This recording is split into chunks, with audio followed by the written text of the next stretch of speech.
Hey everyone, welcome back to the channel. So today we have another shop talk. There's a big debate between the Right to Repair Act and Vehicle Modernization Act that has been going wild on YouTube for the last day or so.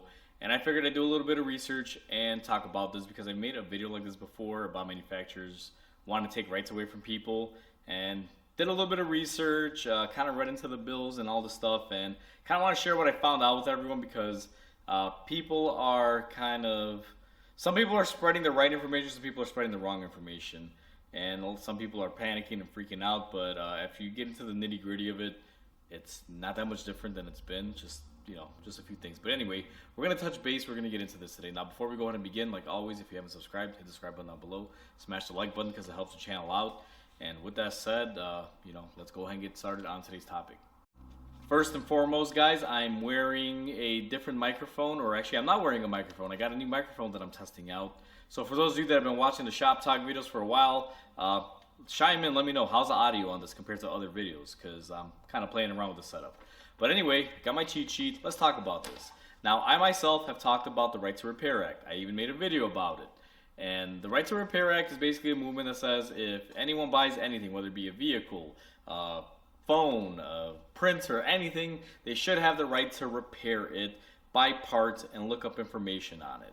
Now, if you're a big company, as much as you don't want to hear this, I don't care what you're producing, what you're making. If someone is paying you money for a product, you no longer own that product. And if that person breaks that item or thing or needs to repair it or service it somehow, they need to know the information.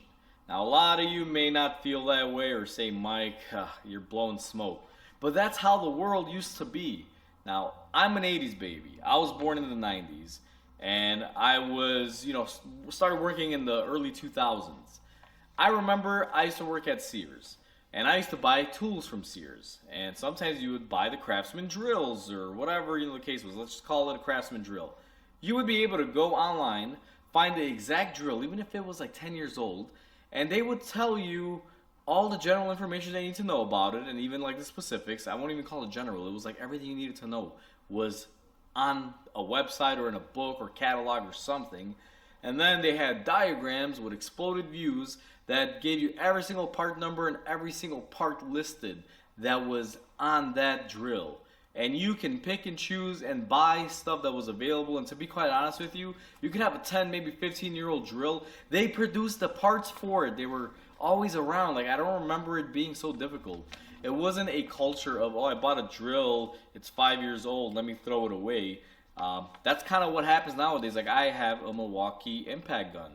About every 3 years, I need to buy a new Milwaukee impact gun. You know why? The battery, where it sits, always consistently moves and jiggles. The contacts burn up, or the battery doesn't sit flush right, and you have to constantly hold the battery or modify it to make it work. I get to a point where I'm like, screw it, I'm just going to buy a new one. Because I can't keep, playing with the damn gun in my hand, because you turn it this way to get a bolt, it stops working. Like, if that was a Craftsman from, the early 90s to 2000s, or, anything pretty much pre-2015 era, let's call it that, I could be wrong, you could be able to get a diagram, buy parts, and service it instead of everything's a module.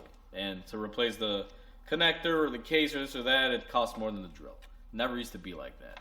Go figure. So now that we got that tangent out of the way, let me share an opinion before we get into the facts. This, to me, is just solely my opinion, but if any manufacturer, and since we're automotive, we're going to talk about cars, if the big auto manufacturers could stop independent technicians like me to repair vehicles, they would, if they could do it without getting in trouble. They would cut off all support to independent garages and to independent people like DIYers who want to service and fix their own vehicles.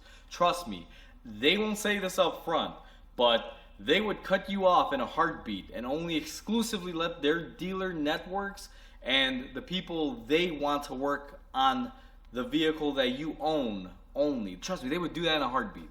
There's no doubt about that. I don't care what it says in here and how there's partnerships and manufacturers are working with certain groups. At the end of the day, if they could stop you or me and anyone at home, any mechanic, any independent garage from servicing their vehicle, they would. And you could bet your dollars on that. That's what I'm going to say on that front. So now that we're gonna stop all of that, now we're gonna get into the facts. And the Right to Repair Act is basically an act that says you should have the ability to service what you buy. Now we're automotive channel, we're gonna talk about cars. So let's say you bought let's just say you went and bought a brand new Chevy Silverado, $80,000 truck, let's say. You should have the ability to gain access to the systems to be able to service that vehicle, and you should have access to get parts to service that vehicle. It shouldn't be locked away in a monopoly where GM says, nope, you can only take it to a Chevy dealer, and only Chevy trained techs can work on it, and only a Chevy scan tool can plug into it to be able to service it. Shouldn't be that way. And it's not that way now due to largely a lot of like groups and a lot of as you can say, like consumer trust things that keep these manufacturers at check. So that's what it comes out as. Now, one of the big ones that we're going to be talking about is the National Automotive Service Task Force. I think it's NASTF that they call it, or NASTF for short. They are one of the few nonprofit organizations out there that kind of do the policing, and we're going to talk about them a little bit. But the Right to Repair Act kind of goes back to 2014. The way that I read it is that in Massachusetts, I believe it was the state, they had pretty much legislation and some things enacted in place that said, hey, there's consumer protections in place. If you sell a car, you have to give people the ability to work on it and get programming for it and this and that. And that's where kind of the Right to Repair Act is kind of evolved from to where it is today in its modern day, which technically it evolved again, and we'll talk about that briefly. But the Right to Repair Act basically was a bill or a set of laws that they took in from 2014 Massachusetts, if I'm saying it right. They took everything that was good and some that was kind of like hit or miss, and they said this is a really good way of doing it. Now, the way I guess they were doing it, there was these things called, and I'll read a little script here actually. Let me read the script so you kind of get an idea. But it says here, the Repair Act that codifies the 2014 National Memorandum of Understanding, also known as MOUs, between automakers and the independent repair industry organizations regarding access to vehicle repair and diagnostic information. So basically, since 2014, what they have been putting in this bill is the fact that they want auto manufacturers to play nice with repair shops and DIYers. Now, if they play nice with the repair shops, they're going to play nice with the DIYers because you can pretty much gain access to what independent mechanics have as a DIY. And that's what the Right to Repair Act basically entails. Now, the Right to Repair Act has changed its name, and it's currently known as, and I got to read this, I can't remember it either, but the new one that they listed as, or what it's named, is the Motor Vehicle Modernization Act of 2026, HR 7389. That's the full bill. I'm not going to read into the bill or get into it. It's long. You can read it for yourself and, kind of go through it. I did a little bit of that to kind of brief myself before I made this video, and I took some notes here that I'm going to make some points on. So the way that it worked is that when OBD2 was introduced or mandated by the EPA and the government, it was globalization of every car. You can scan any vehicle, gain access to the systems, and see what was going on. They also realized there was a way that we needed to be doing programming on these modules, so they also introduced the J2534, which is basically a little box that can hook up to scanners to be able to, process the data to, reprogram modules and things of such. So that's always been in place. But as scan tools and technology increases, you also need more. So what the National Automotive Service Task Force does, we're just going to call them the task force from this point on, is they take it up a step. Now, technology is increasing. You guys hear every day cars are being stolen. As a matter of fact, at the Hot Rod Power Tour, there was a bunch of cars that were stolen out of Joliet, Illinois, and they were probably stolen using, key code software or scan tools that are able to reprogram the immobilizers and make new keys so they could drive them off. These cars weren't taken off, with tow trucks or things like that. They were basically driven off of the parking lot of the hotels where, the Power Tour people were, camped up for the night. So to stop things like that from happening, the task force basically serves as like a nonprofit agency between the automakers and the independents. Says, listen, manufacturers, you guys are not gonna keep all this information. Now they also cover service information, like probably stuff that you'd find on Mitchell or these repair guides. They also cover scan tools and also safety stuff. I guess you can say training, but yeah, we'll just say training. That's what the task force does. So what they do is they go to the manufacturers based upon the rules of 2014, the way they were set up in Massachusetts. That was kind of the foundation of it because they kind of had it all together. They said, listen, you are going to make cars and you're going to share this information with independent repair shops. You're going to share information. You're going to let them gain access to computers. You got to give them all these things. Like, it has to be transparent. That's what their job is. That's kind of what they do. They kind of lobby, or I guess you can say talk with them and make everyone agree. And this is where it gets a little finicky because the task force is also, like, I know if you have like a modern scan tool, it basically has to go through the task force network or of the NASTA, I believe it's called. It has to go through their database if it's a legit scan tool when you do certain things like programming or things that are specialty functions. Now, I will say, most manufacturers will not allow you to gain any access to security features. Some manufacturers won't. Now, I have an Autel scan tool and I can pretty much do anything with it.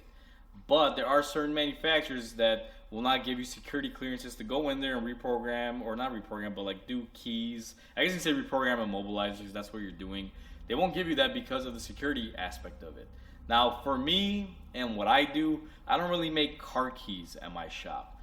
But I can see it can hurt locksmiths and other, repair shops that do make keys. But for me, if all they said was, hey, we're going to give you access to everything except for the ability to make keys, those you have to go to the dealer for it, then by all means, I don't care.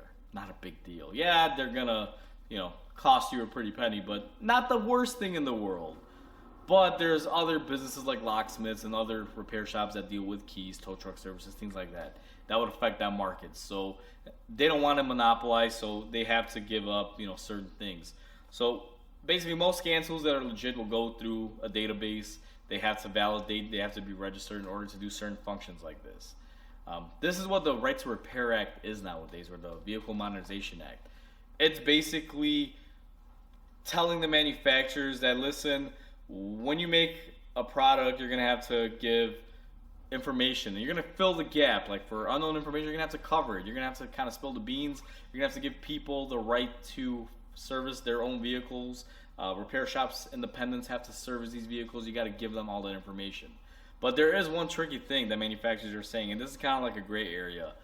They're saying, well, we will, but this is our data and our time spent creating the software. We're not just going to give it up for free. You're going to have to pay an access fee or a subscription, which is a real thing that is out there right now. Certain manufacturers, you have to pay a subscription to get certain features. I know for Chevy, for example, if you want to download, let's say I have a Chevy in here and I need to reprogram the PCM, you have to sign up on their website. They got a dedicated website. I think it's like TechStream or something. I forget the name. Where you have to log in. You have to be valid with credentials, like be a repair shop. You can also do, I think, independent as well. And they'll validate your software or hardware that you have. And you can buy, let's say, a PCM update downloaded with a license and be able to program your vehicle or a vehicle for a customer. And that's what they've kind of been doing now. They're kind of selling the software now. It's a gray area. The reason why I say it's gray is because, it is true. It is their, I guess you say, their intellectual property, I guess you can call it in that sense. And they want to make money on it. I get it. It's a business. The only way to really bypass this is that if, let's say, there's a law that says any PCM software or any version of any software for any module on a computer that gets changed has to be updated on the vehicle, unless they make a mandate into law that covers every state that says if you change the software, you have to give it up for free and people have to update it. Well, that's just gonna, kill this whole thing, and they might only charge for security features and this and that. So there's a lot to unpack here. Now, I'm not really even describing this fully to the way that it should be because right now it's just, there's a lot of stuff here. But basically, you got a bill that's a lot of people are going crazy over, saying, nope, it's going to kill automotive, this and that.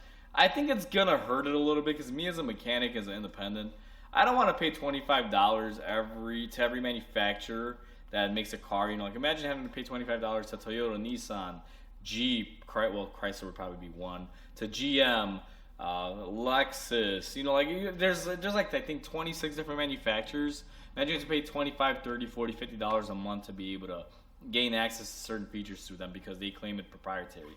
That's a lot of money that can go out there. And that's where you're going to find a lot of shops that are just going to wind up specializing in something like Nissan. Now, I'm an ex-Nissan tech and Subaru tech. I might just convert my shop from a full independent that works on anything to just specialty only Nissan and Subaru or Toyota or Lexus or whatever the case might be. You know, a lot of shops are going that route just because if they're going to pay for something, they might as well just do the bread and butter, like work on the cars that they love to work on or know like the back of their hand. And you know, you might see a lot of that nowadays with stuff like this going on. But the Right to Repair Act and the Vehicle Modernization Act, which is it kind of just changed names. What happened was it went from that to that. They just kind of changed the title to it. It's essentially the same thing. There's a lot of good and also some like I don't agree with most of it, but you'll have to read it for yourself. You can kind of get a better synopsis of it because I kind of went over the parts that affect me wholly as an independent and just kind of brushing up on that. But it's not this big scary thing that people are making it out to be. I just wanted to make this video to clarify. There are people out there working on behalf of us trying to keep things, you know, civil, and they're basically, you know, negotiating with the manufacturers to keep everything legit. Because if the day comes where you cannot work on your vehicle because they won't give you access to information or software, or they're not allowing other scan tools than the OEM ones to access their systems, well, guys, then I think as a country we have failed if that ever were to happen. For me, it's quite simple. Bring back the 90s, 2000s. You can work on anything and everything as long as you want to pony up the dough to buy the components and the parts. We as a society have gone from fixing stuff down to the nut and bolt to just buying the assembly that comes with the nuts, the bolts, the hardware, like everything in one. It's kind of wasteful. It's not right. They say it's a way to, you know, be price competitive, but I don't think that's the case. I made a video on, you know, you buy a gasket for an intake manifold that launched, I think, a week ago.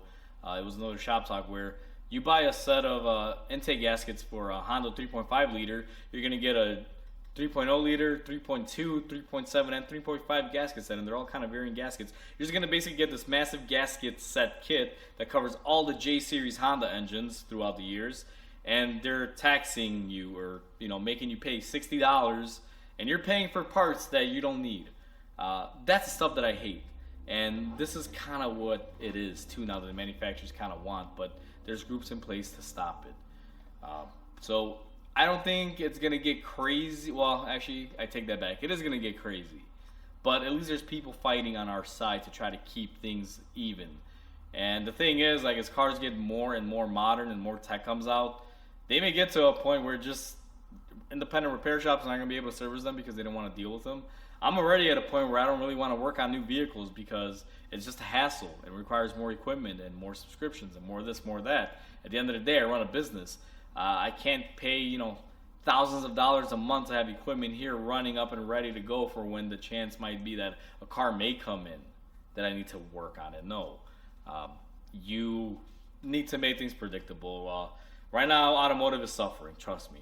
It's really bad out there. I see it day in, day out, and I'll be making a video on my experience in my shop of what's going on and why I'm unhappy about it, and that you guys will probably see here in the near future. But as of right now, for anyone panicking, I want to leave you with a note that the Right to Repair Act is not gone. It simply changed its name, and it basically is the same bill as it was before. Nothing's really changed on it. There's a lot of good and also some questionable things, but at the end of the day, it's still there. The manufacturers have not won, and we are still able to work on vehicles independently at a repair shop or DIY scenario. So I'm going to leave the video at that. Like always, comment, like, and subscribe because it helps the channel grow. I hope everyone has a wonderful day, and I'll catch you on the next video.